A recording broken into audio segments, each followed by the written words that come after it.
Good evening, fight fans. It's that time of the week again, or our alternative time of the week. It's Straight Talk episode 10 with my co-host from the No Punches Pulled podcast and various watch-alongs, Boxing Oracle and good friend of mine, Liam Tully. How are we, my man? I'm all good, my friend. I'm all good. Look, we're on a time restraint tonight. You've got the Merseyside derby to focus on, so let's not waste any time. Thank you. We have priorities, but fight sports comes first. Yeah, it's been sort of a quiet-ish build-up, but we're getting there now. We're getting a bit of momentum. We've got some big fights coming up. We've got a few fights this week, and we're going to touch on a couple of things that we've had happen over the weekend and earlier on in the week. The first thing on my list is Michaela Mayer. So she's coming off the back of a, let's be honest now that the dust settles, Brit bias or not. It was a good performance by her. She looked really tired towards the end. And I think, because I thought Sandy had started to get on top, but I think it was more to do with the speed that Michaela Mayer started at, and I think it threw Team Ryan off. They didn't expect her to start so fast, but look, she got through it. She struggled through a bad cut. She got the win. Now, I assumed that the natural progression or the next fight would be Lauren Price, and we've heard Team Mayer talk about it with pundits. We've spoken about it. It's the high on social media. And then I've been listening to a couple of interviews, and I was listening to her this morning. She was on TalkSport this morning. And I don't know if this has got any legs, but they are actually talking about Claressa Shields and Lauren Price. What are your thoughts on that, big man? I mean, Claressa Shields moving up to heavyweight in the first place shows the lack of depth in female fighting that we talk about on a regular basis. And making it look so easy against the bigger girl. Yeah, look, let's be honest. It shows the limitations of the talent pool at the top end of heavyweight boxing. In the female fight division. So it's not as far-fetched as talking about Canelo going to fight Usyk or Parker or someone like that. Like, if this was male boxing, we'd be going, what the fuck are they smoking? There's no chance we're ever going to see it. Yeah. But Michaela Mayer has already moved up from 130, where she held titles and then lost the unified fight to Baumgardner. Yeah. She's now on the precipice of being an undisputed champion at 147. She's only got to, I say only, there's only one other person to fight to bring all the belts together. Yep. It comes down to two things for me, legacy or money. We have this conversation all the time. The more money will undoubtedly be in fighting Claressa Shields. The legacy is in fighting Lauren Price to go undisputed at 147. What does she care more about? That's where I'm at with it, mate. Yeah, as you said, I mean, the only reason I think that fight happens is because of, like you said, it's the biggest fight for both ladies to have. It shows, as you said, the lack of depth within each division in terms of world-class fighters. That's why it's so easy for them to jump divisions. Look at Tasha Jonas, that just, was the champion prior to losing to Lauren Price. That wasn't her natural weight division. She got an opportunity in that division, which is 2 or 3 divisions higher than she's comfortable at. And she sort of led the way in that division. She was I nearly said the man then, but she was the one. She was the one that they were all chasing in that division. So it is easier for the women to flip between the divisions. And the fact that Claressa Shields has been so dominant in one division, moved to another division, and then just jumped up to heavyweight and beat the brakes off the girl that was meant to give her a test at 3 stone heavier than she's ordinarily comfortable at. I don't want to see the fight because I don't think Lauren Price has got anything to prove going up so high. In terms of, I just think it takes something away from her. She's big for the weight that she's in. I think she could go up a division or so, maybe 154, maybe. She's got big arms, big shoulders, a big frame, but she's short. And I just think all her attributes that stand her in good stead at the weight division she's in now. She loses those if she goes up too far. I mean, where would she box Claressa at 168? Claressa's not getting down to 160, I don't think, again. I'd be very surprised if she got down to middleweight. Did you see? Have you seen the video from her at the weekend when in the aftermath? Let's call that for what it is. That's a hell of a weight cut. If we're being honest, you just brought it up, mate, without wanting to get us trending for all the wrong reasons. That's a hell of a weight cut if they're going to do it anywhere close to where Michaela is operating at the moment. The only way it will happen is to... Evening, DJ Pat. Sorry. Chris Mannix said he went, more money. Yeah, of course, mate. And this is where it comes down to. Is Michaela Mayer about legacy in terms of belts, or does she want to make as much money as she can? Look, we're not going to sit here and slag someone off for wanting to go down the money path. Absolutely not. We'd all do it in life. It's not an issue at all. But, for me, finish up at 147. Then if you want to end your career on a fantasy fight around heavyweight with the GWOAT that Clarissa Shields call herself, then go for it. But for me, finish off business at 147 before you do that. That's how I'd look at it. I agree. I don't think Mayer's got a big enough frame to go any higher than 147. I think she'd struggle at 154. She's 130 naturally, similar to Tasha. That's what I'm saying. So she's going to struggle, whereas you can see Lauren Price has got the frame to maybe go up a division or so. But even still, I think she loses all the attributes that she's got at 140, 147. I think she could boil down to 140 and clean up. But moving up to 154, 160, I just think she loses the speed. She'll lose cardio, depth in the cardio because she's carrying extra poundage. It's a shame, really, that that we're having to discuss them making fights like this, because as you said, it reinforces the lack of depth of quality world-class fighters. But look, we will watch, we will subscribe, we'll probably do a watch along. I'm hoping that they all stay in and around their own weight divisions and clean up before we start talking about super fights for any of them. But we'll be there should it happen. Right. Pitters is not meant to fight for the European title. It's that simple. It's just not meant to happen for him, is it? It's just not happening for him. Anyway, for anybody that doesn't know, Shakan Pitters is out, and Bradley Ray has stepped in or been offered the fight, snapped the hand off. So at the weekend, he is fighting for the European light heavyweight title, headlining a show. They are the headline fight. Yeah, they are the headline at York Hall, yeah. The headline at York Hall. Is it Dos Santos? Yeah, Dos Santos. Chloe Watson and Emma Dolan for the British and Commonwealth is the co-main for that. But I mean, Shakan Pitters is just so unlucky recently. GBM is so unlucky. I mean, that card in Sheffield, we had a bit of a joke about it, didn't we? But it fell off that badly that we went from moving around our weekends to do a watch along with Sam to saying, oh, actually, boys, go back to what your Friday night original plans. Yeah, which was fair enough because it fell off that badly. And we gave props to Izzy and GBM for getting it back on 6 weeks later. Fantastic. York Hall, more of a home turf for Shakan because that's where he spent a lot of time in his career fighting down south. And now you get to fight week and this happens. I think the card's cursed. Never mind just he's not meant to fight for a European title. I think GBM aren't meant to have a European title with DeSantis. But saying that, I've given it's Izzy and the main guy, the Eddie Hearn, the figurehead of GBM. Is it? And I've given him stick previously, but it is all banter and I've got a lot of respect for what he does. You have to respect the fact that he just got it done and he's made the fight. They must have offered Brad a big lump of money to take such a fight on such short notice, because it's not as though he's stepping in to just fight a domestic level fighter. This kid's good that he's fighting. This is a level below world title, really. Second world defense title for DeSantis as well. Yes, so he's established, isn't he, at European level. So it's a step up.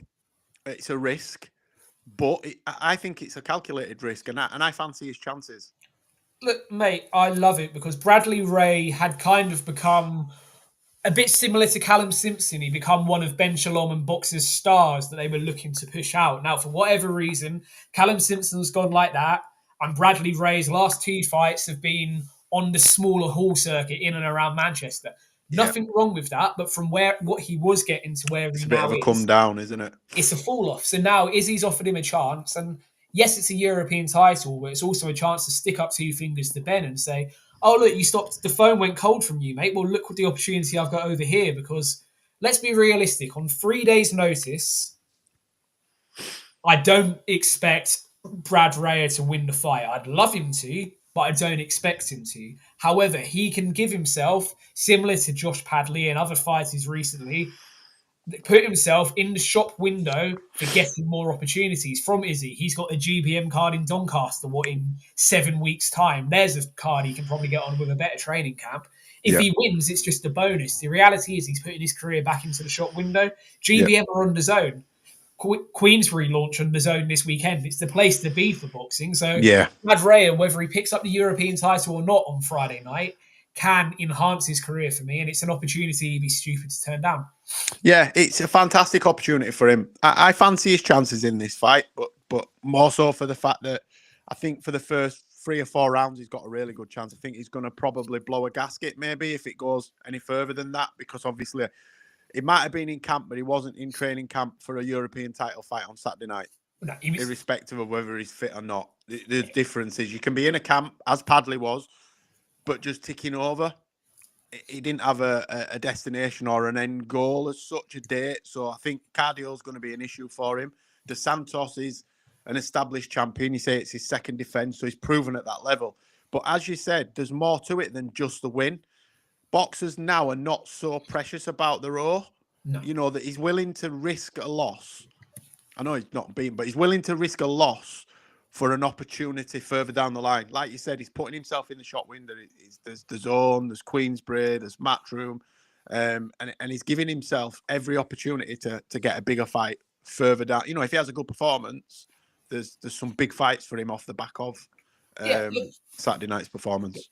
Yeah, sorry, mate. I mean, I think a safe bet here. I mean, Josh Padley held his own against Shakur Stevenson until the body work came in. And what did we say on the night? It's not a surprise he suffered to the body, because that body conditioning, he couldn't have done that in the 4 days before the fight happened. Yeah, impossible to do.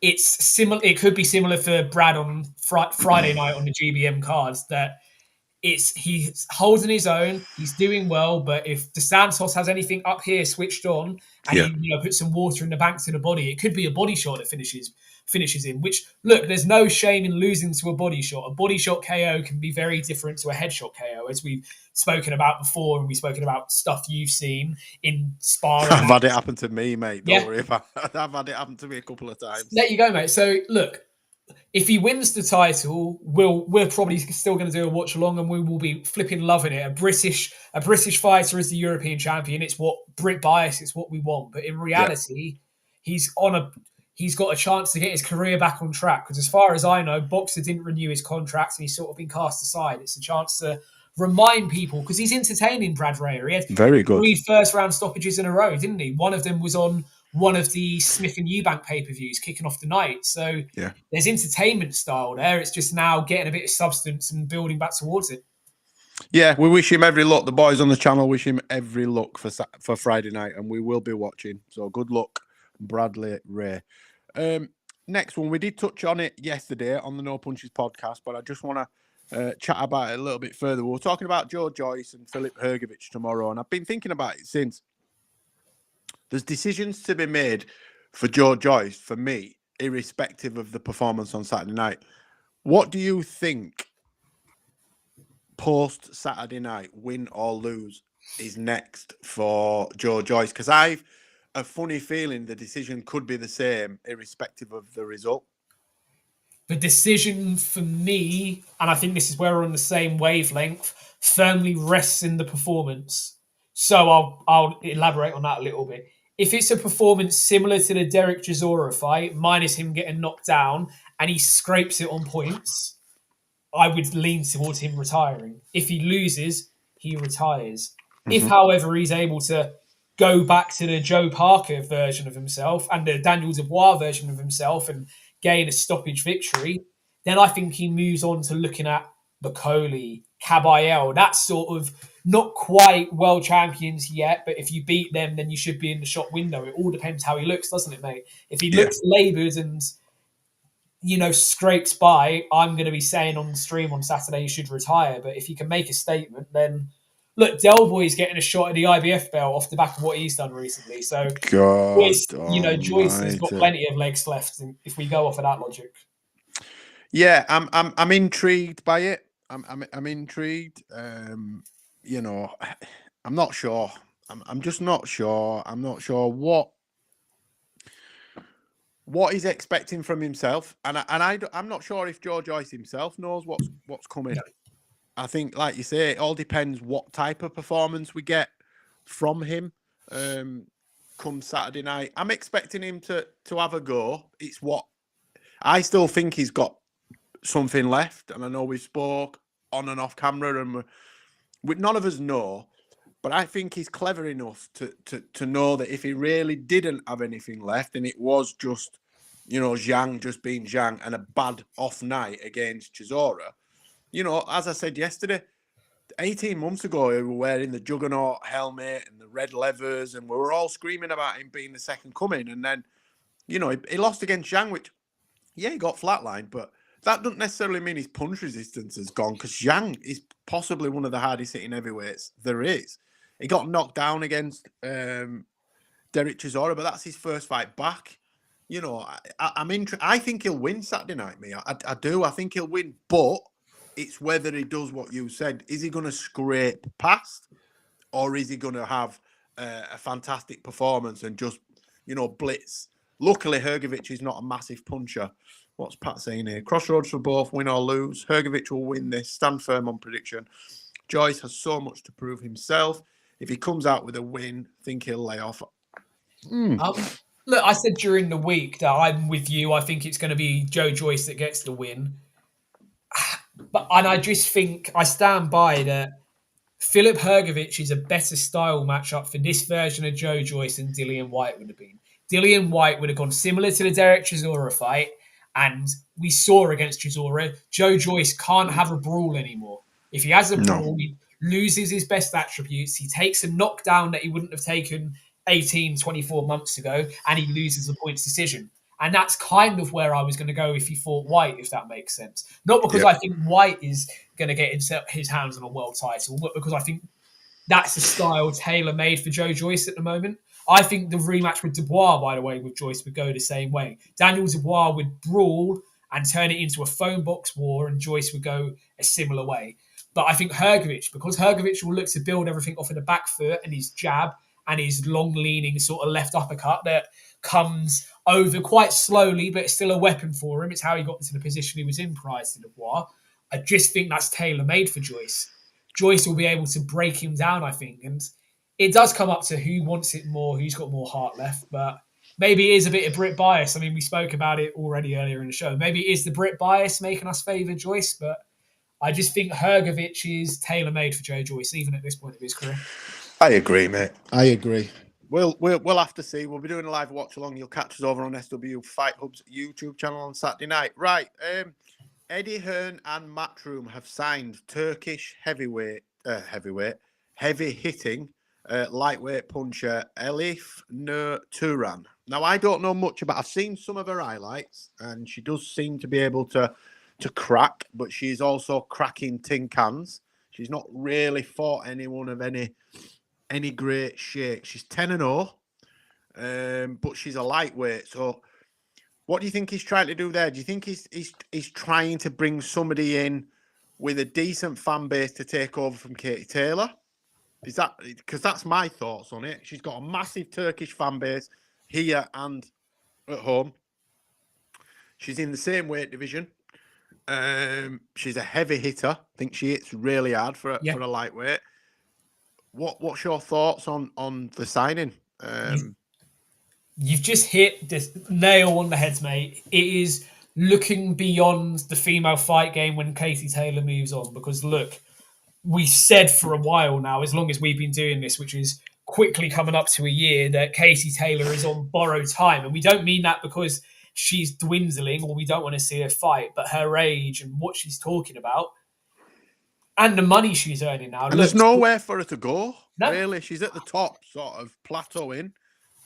There's nowhere for her to go. The age she's at, what she's already proven, and now the financial reward she's getting from MVP because they're flipping early learning centre money around for anyone that can remember that on the channel because they just don't care, if that makes sense. I don't think we're going to see a fight. If we see a fight beyond Serrano 3, it's because Croke Park somehow gets sorted and she either gets a nice finishing fight in terms of against someone she's able to outbox for 10 rounds, or we get the Cameron trilogy. So this is a smart business move from Eddie, from Frank Smith, and everyone else at Matchrooms looking at the next big female superstar. And look, Eddie said before he doesn't just want British and Irish superstars, he will go around the world for them. And this is a prime example of that. Turkey is an untapped market.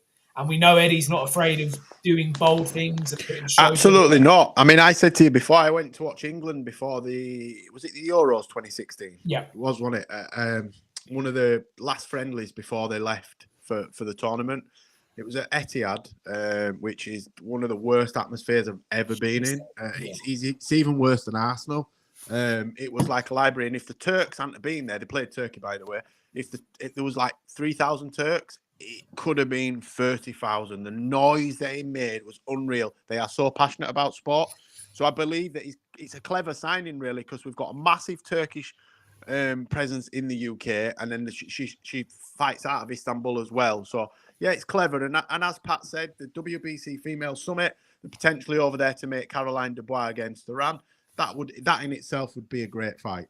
Have you seen the WBA have announced their #1 contender list? Have you seen some of the #1 contenders? Should we have a laugh? Go on. There's no rhyme or reason to it. So, junior lightweight, which is what? Super feather. Yeah. We've got Elnor Samadov, 20-1, 9 KOs. Yeah. So that's Lamont Roach's #1 contender, somebody that barely anyone's heard of. We've got, I'm confused with these. Junior feather, that's super bantam, innit? Yeah. Yeah. Ramon Cadenas. Right, that's the next one for Tank then. that's he'll be moving up to fight Tank. Flyweight, you've got Yankiel Rivera, 7-0. 7-0. Strawweight, WBA continues to switch his ranking. So #1, you got Takada, Uni Takada. Yeah, okay, fair enough. I don't mind that one as much. That's pushed Matsumoto down to #2, I think, because he was #1. I don't mind that one as much. That's probably the one that's made the most sense so far. Heavyweight, your boy, Fabio Wardley. Fabio's there, yep. Bridgerweight, right. I'm going to try, right? Because I thought Khabib's surname was hard enough, but this is it's Gadzhimagomedov. Muslim Gadzhimagomedov. I'm not going to lie. I'm going to have to look at that. I've got no idea, mate. And then it's got Uniel Dorticus. I've heard of Dorticus. They've moved him up. Well, Dorticus was at cruiserweight. He's fought Usyk. He's in them both. So, oh no, my mistake. Cesar de la Cruz, he's the #1 contender to Gadzhimagomedov. Then you've got Dorticus, who is Ramirez's #1 contender at WBA. Light heavyweight is obviously the champion is Bivol, and then the #1 for WBC WBO is Beterbiev, but he sits behind WBO's ranking of Callum Smith. It's weird. These are supposed to be the WBA #1 contenders, but they're all mixed and match. But anyway, Callum Smith. So that looks like he's if they don't do a third, then he must get a shot. But they are talking about who were they linking Callum Smith with this week? Callum Smith was linked with. Oh shit! I can't remember. It was a random fight. Yeah, Erislandy Lara. Sorry, go on. I think what this shows, mate, is that the governing bodies kind of, well, we know they don't have a clue, but you're now getting WBO interim champions. Remember, you're supposedly, if you hold a world title or an interim belt with another governing body, you're not allowed to be ranked by another governing body. You're supposed to be in the gym, gay boy. You're not allowed to be ranked by another governing body. So I think it now shows you've got the WBO interim champion sitting at #1 with the WBA. It's all a mess, mate. I mean, it's an advert for what Turkey's trying to do with Dana White because it will get rid of all this confusion. But we've got our opinions on that. Just a thing for Uncle Turkey, if anybody from Turkey's team's listening, next year, when you do an April Fool, don't do it 10 hours after it's finished. do it first thing in the morning so that it works, mate, because we'd all finished. It finishes at 12 o'clock. But nice try. Let's move on to something that's set in stone for the Taylor Serrano free card. I'm not sure if you would have seen this. Baumgardner and Jennifer Miranda to unify at super featherweight. I mean, already the two fights that are on that MSG card are flipping tasty, aren't they? Card. It's hotting up. I mean, yeah, I'm not. Baumgardner's another Conor Ben. She's sort of not cleared. I know where I sit with her. Yeah, I don't. Which side I'm going to go off the fence. Yes, the Mad Mitch TV. See you 1 o'clock Saturday. Yeah, but listen, that is a fantastic fight.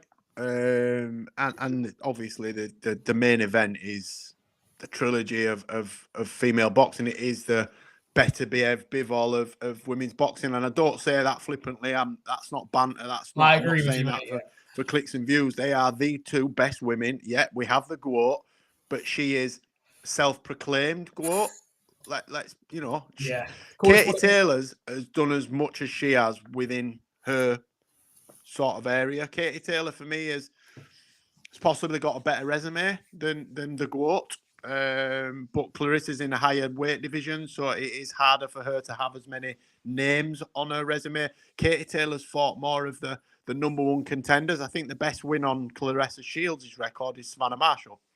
I don't know whether you'd agree with that, Liam.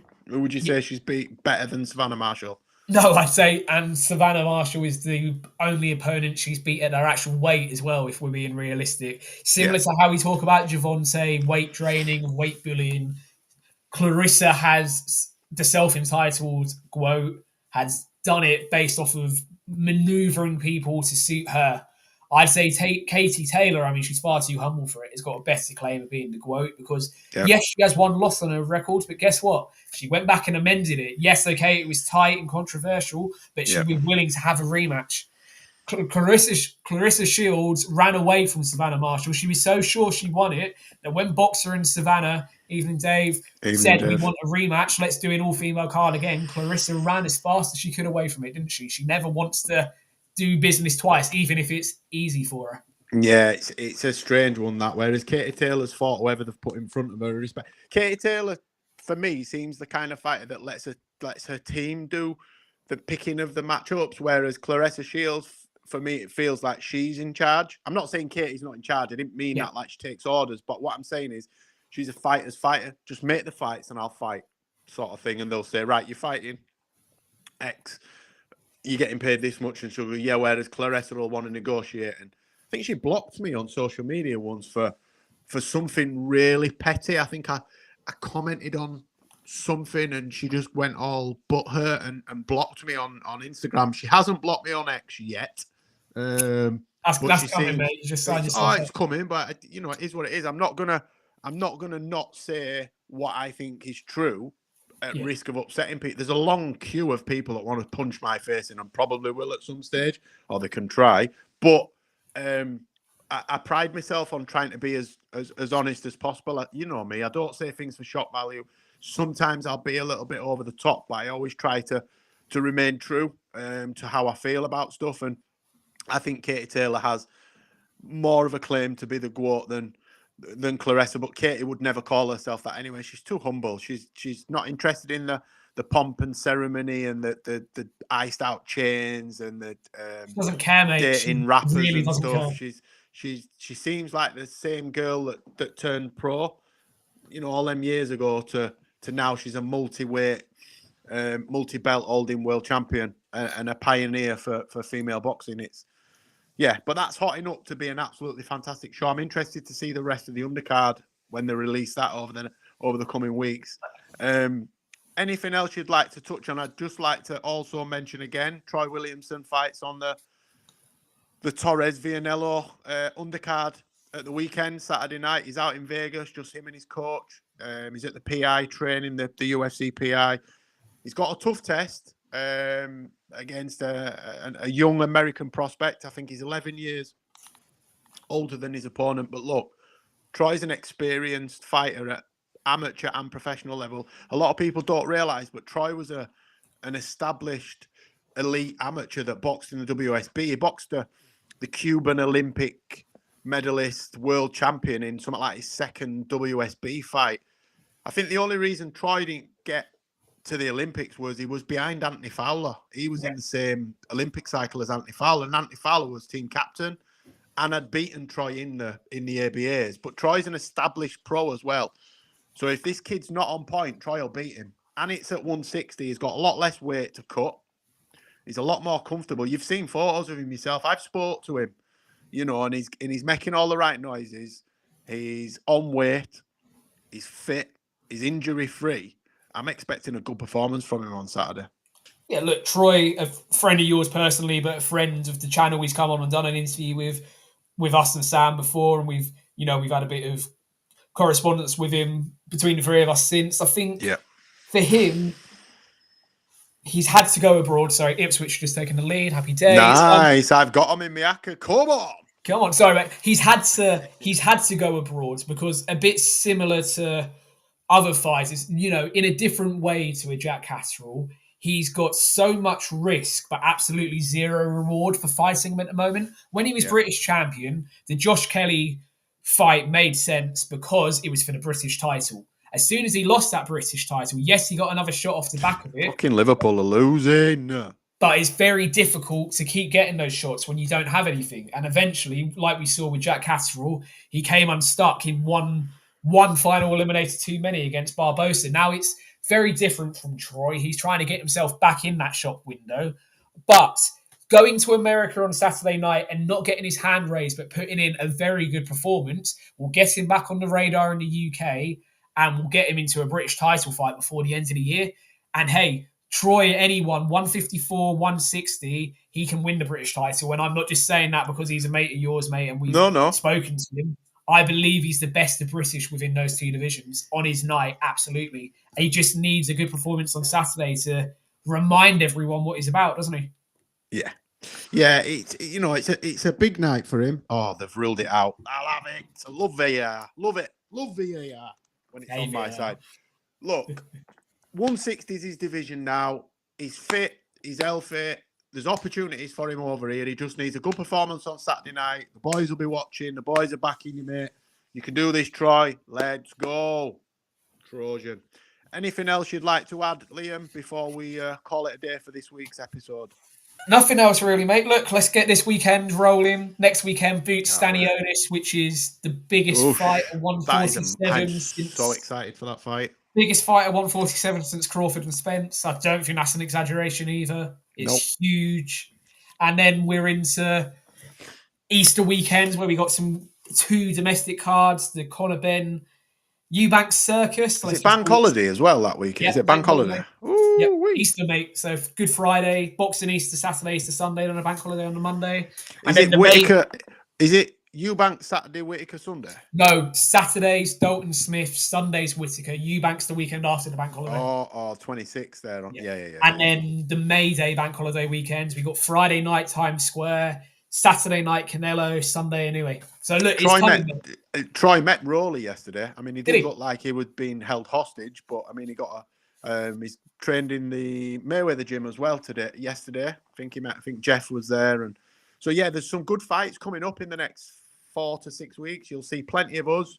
For anybody that doesn't, Liam's handle of his X account is below, Liam_Tully9. You can catch Straight Talk, obviously, over on Jay's Fight Talk YouTube channel. You can catch us for our lives and No Punches Pulled weekly podcast on SW Fight Hub. Liam does Liam's Fight Night Picks, new home of Jay's Fight Talks YouTube channel. That's Liam's weekly pick show. He either does it solo or he has a guest. Is that going out tomorrow? Should be. Job interviews have got in the way this week, but yeah, there should be one. Peeled. We're hoping to film that at some point over the next day or so. So keep your eyes peeled. There's plenty of content on there. You will see us on SW Fight Hub this weekend doing live watch-alongs Friday and Saturday. All that's left to say from me is like, comment, share, and subscribe. Liam, as always, it's been a pleasure, and thank you very much, brother. I will see you soon. As always, guys, keep punching. Cheers, brother. Thanks, everyone that's joined.